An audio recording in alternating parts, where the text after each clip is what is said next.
ಸ ಗ ಮ the ni sa sa ni da ma ga sa ta da ri na na ta da ri na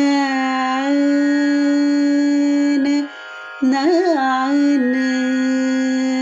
na ri na na ta na a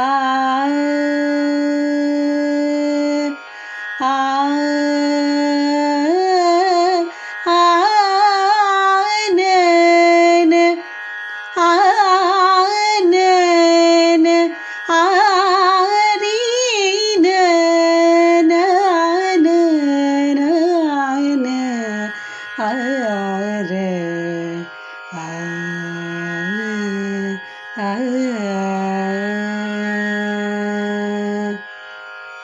ಇದು ಹಿಂದೋಳ ರಾಗದ ಕಿರುಪರಿಚಯ. ಈ ವಿಡಿಯೋದಲ್ಲಿ ನಾನು ಗಮಕಗಳನ್ನು ಹೇಗೆ ಹಾಡುವುದು ಎಂಬುದಾಗಿ ತಿಳಿಸಿಕೊಡ್ತೇನೆ.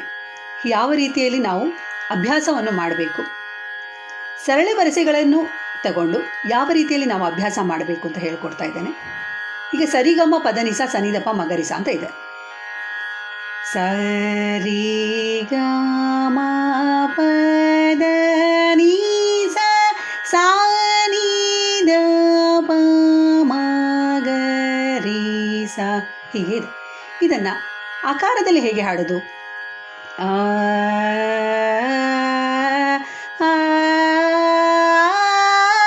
ಆ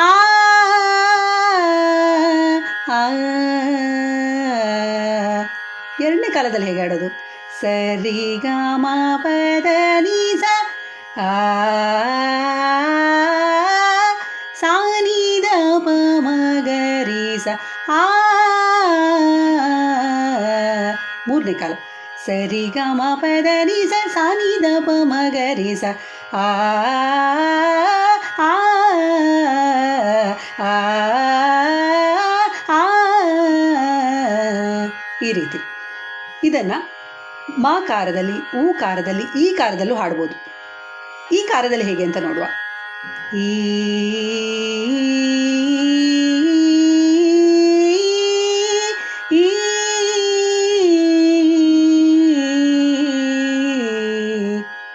ಹೀಗೆ. ಎರಡನೇ ಕಾಲ ಈ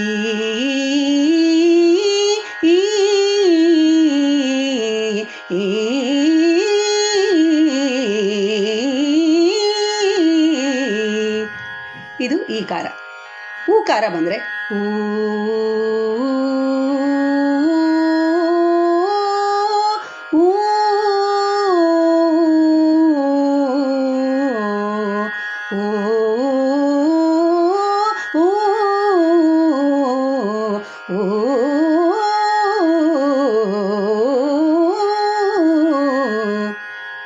ಮತ್ತೆ ಮಾಕಾರ.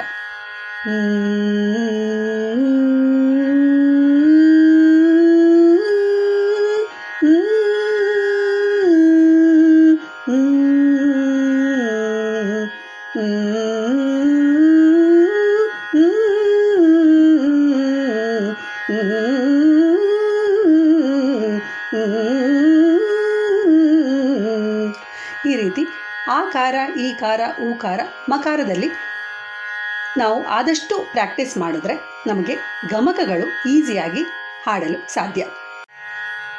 ಎರಡನೇ ಸರಳಿಗೆ ಬಂದರೆ ಸರಿ ಸರಿ ಸರಿಗಮ ಸರಿಗಮ ಪದನಿಸ ಸನಿ ಸನಿ ಸನಿದಪ ಸನಿದಪ ಮಗರಿಸ ಹೀಗೆ ಒಂದನೇ ಕಾಲದಲ್ಲಿ, ಎರಡನೇ ಕಾಲದಲ್ಲಿ, ಮೂರನೇ ಕಾಲದಲ್ಲಿ ಅಕಾರ, ಇಕಾರ, ಉಕಾರ, ಮಾಕಾರದಲ್ಲಿ ಹಾಡಿ ಪ್ರಾಕ್ಟೀಸ್ ಮಾಡ್ಬೋದು.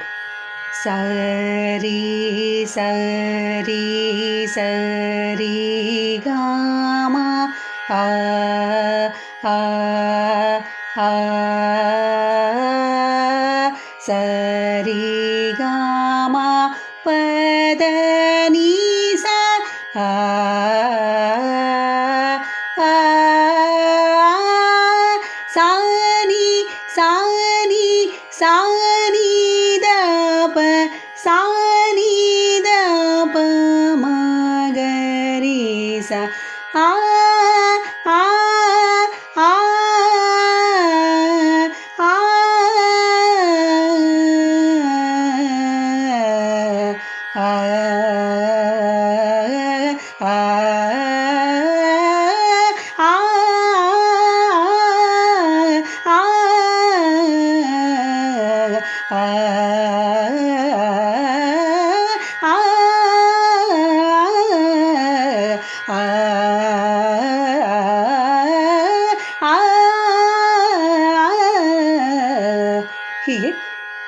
ಅನೇಕ ಸರಳೆಗಳನ್ನು ಹೀಗೆ ಅಭ್ಯಾಸ ಮಾಡಿದರೆ ಈಸಿಯಾಗಿ ಗಮಕಗಳು ಗಂಟಲಿಂದ ಆಚೆ ಬರಲು ಸಾಧ್ಯವಾಗುತ್ತದೆ. ಮುಂದಿನ ವಿಡಿಯೋದೊಂದಿಗೆ ಮತ್ತೆ ಸಿಗುತ್ತೇನೆ. ಅಲ್ಲಿಯವರೆಗೆ ಧನ್ಯವಾದಗಳು.